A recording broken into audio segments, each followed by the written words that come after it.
Assalamualaikum warahmatullahi wabarakatuh. Apa kabar anak soleh dan soleha? Berjumpa kembali kita pada pembelajaran kali ini. Masih semangat kan untuk belajar?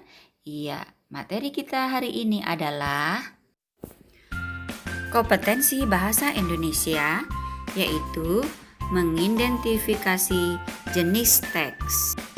1. Teks narasi. 2. Teks deskripsi. 3.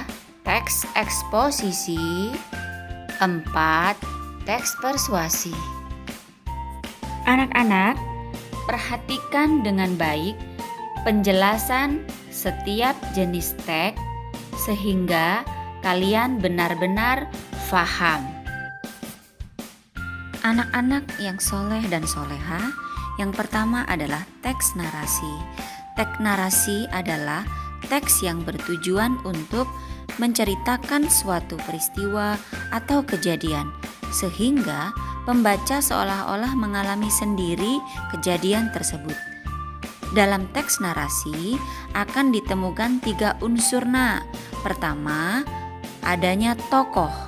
Kedua, adanya kejadian.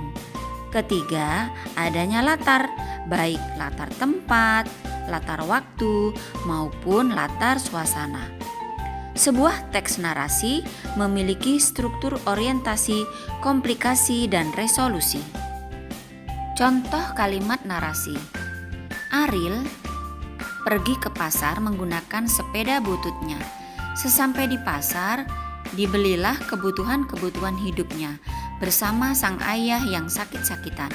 Setelah semua barang terbeli, ia kembali mengayuh sepeda tuanya menuju rumahnya yang hanya berupa gubuk di pinggir sungai. Kedua, teks deskripsi. Teks deskripsi adalah teks yang menggambarkan sebuah objek dengan tujuan agar pembaca merasa seolah-olah melihat sendiri apa yang digambarkan itu. Teks ini menggambarkan sesuatu dengan kata-kata secara jelas dan terperinci. Perinciannya lebih ditekankan dengan penggunaan panca indera. Aspek yang ditekankan dapat berupa keindahan alam, keadaan jasmani, watak, atau perasaan seseorang. Teks deskripsi tersusun atas 2 struktur, yaitu identifikasi dan deskripsi. Contoh kalimat deskripsi. 1. Cicak dianugerahkan kemampuan untuk memutuskan ekornya pada saat dirinya merasa terancam. 2. Ikan paus memiliki corak hitam dan putih di sekujur tubuhnya. 3. Tumbuhan kantong semar memangsa serangga-serangga kecil. 4. Pohon bambu panjangnya dapat mencapai hingga 50 meter.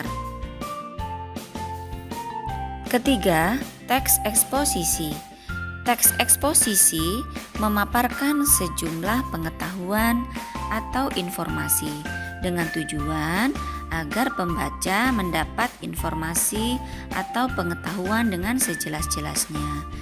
Teks eksposisi bersifat ilmiah atau non-fiksi, sehingga harus memaparkan data atau fakta-fakta yang ada. Struktur teks eksposisi terbagi atas tesis, argumentasi, dan penegasan. Contoh teks eksposisi. Sirih merah merupakan jenis tanaman yang dijadikan obat tradisional oleh masyarakat Indonesia. Tanaman sirih merah dibudidayakan sebagai persediaan tanaman obat. Tanaman ini mempunyai banyak peranan dalam dunia kesehatan. Terdapat banyak penelitian yang mengungkapkan bahwa tanaman ini sering dijadikan obat untuk penyakit diabetes, MAK, kanker, dan bahkan untuk ketombe. Selanjutnya yang keempat, teks persuasi.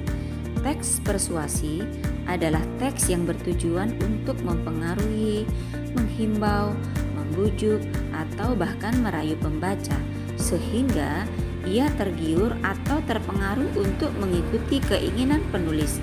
Sebuah teks persuasi tersusun atas pernyataan pembuka, argumentasi, dan konklusi. Anak-anak, berikut ini adalah contoh teks persuasi. 1. Buanglah selalu sampah pada tempatnya agar lingkungan tetap terjaga bersih. 2. Ayo belajar yang giat demi masa depan yang cemerlang. 3. Ayo berolahraga secara teratur setiap hari agar tubuh tetap sehat. 4. Mari kita terapkan pola hidup yang sehat. 5. Mari kita bersama membangun negeri tercinta ini. Anak-anak soleh dan soleha, alhamdulillah pertemuan kita kali ini telah selesai. Semoga anak-anak paham ya dengan video pembelajaran ini. Tugas kalian adalah latihan membuat satu teks narasi, deskripsi, eksposisi, dan persuasi. Tetap jaga kesehatan ya, dan stay at home. Wassalamualaikum warahmatullahi wabarakatuh.